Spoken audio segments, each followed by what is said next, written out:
Issue 4 is drugs in sport. There are many sports that are influenced by performance-enhancing drugs. One of the better-known influence sports due to these performance-enhancing drugs is athletics. A recent case of this is when Mo Farah's ex-coach Alberto Salazar has received a 4-year ban because of giving his athletes performance-enhancing drugs. Nike shut down their Oregon project, which was partnered with him, due to a group of his athletes were given the ban by the US anti-doping agency. And as he's had extremely successful athletes, two of them being Mo Farah and Sifan Hassan, who recently won the 1500 and the 5K in the Doha World Championships. Mo Farah has come out and claimed that people can test him at any time on any day, and the results will show that he has never, ever taken performance-enhancing drugs. And he is very confident that he's been this good naturally, without the use of drugs, which would cause his growth to be artificial. Alberto Salazar has said to be one of the people who persuade his athletes to take these drugs and given them drugs as part of their training programs. They don't lose the ability from the drugs wearing off. He did this to exceed the potential of his athletes to artificially improve their performances.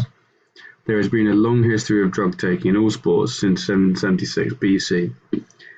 Whilst they have been in sport for an extremely long time, they have become more and more common in sport.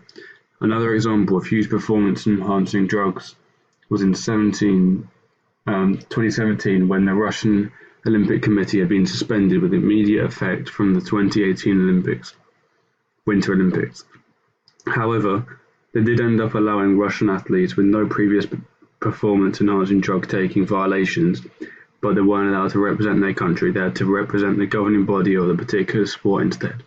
There are plenty of different types of performance-enhancing drugs. For example, narcotic analgesics may mask the pain of injuries sustained by athletes.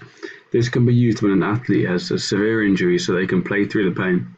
Also, boxers may use this so they do not feel pain of the punches they sustain from the opponent. Another drug athletes use is diuretics, which mask the use of other performance-enhancing drugs so they do not get caught by the tests for the use of other drugs. A final example of a common performance-enhancing drug is blood doping, which is often known as EPO. Blood doping is the process of boosting the number of red blood cells in the bloodstream of any athlete's body. What athletes do is to take samples of blood from their body and freeze them. They then wait for their body to reproduce and replace their red blood cells that they took out of their bloodstream. Then, just before a match, race, or event, they inject the frozen red blood cells back into their body so they have an abnormal amount of red blood cells. This means that their muscles will be produced with more oxygen that is carried within the red blood cells, so they are more efficient and more resistant to fatigue. This is a technique commonly used by cyclists in the Tour de France because it's a long-distance aerobic event, meaning that this technique of performance-enhancing drugs is extremely useful to them because they essentially have more oxygen to their muscles than their opponents, therefore putting into a huge advantage compared to the rest of the field. The reason that they have been completely banned from sport is because they result in an unfair advantage for athletes that are not using the drugs, meaning that it ruins the value of the athletes who have trained for endless hours their entire life and making sacrifices for themselves to help them be successful. What they have achieved over a long period of time, the performance-enhancing drug-taking athletes have managed to achieve in a matter of hours due to the drug-taking artificially enabling their body to improve their ability. There are many campaigns that are trying to get rid of or at least minimize the use of performance-enhancing drugs in sport to make it even for every single athlete that enters the competition to see who's the best instead of who can find the most effective drug, which it has almost come to now. One of these campaigns is 100% Me. Chris Hoy has paired with this company to promote being part of a sport making sport clean of drugs again. 100% Me focuses on reducing the amount of athletes that utilize performance-enhancing drugs, but in particular young athletes, to make sure they don't go down the path of using them and relying on them. They want the future of their sport to be clean again, so it doesn't result in any athletes being disadvantaged to any others, and it's all an equal playing field. Another one of these campaigns is I Run Clean. This campaign is used for the same reasons, except they use professionals of their sport to promote clean sport. When they drug test athletes, they allow them to advertise that they can run clean.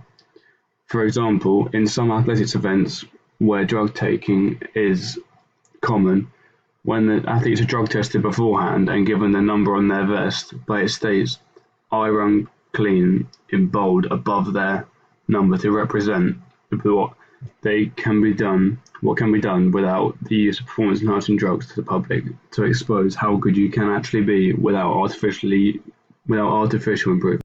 In football, drug taking is not as common, but it occasionally does still happen.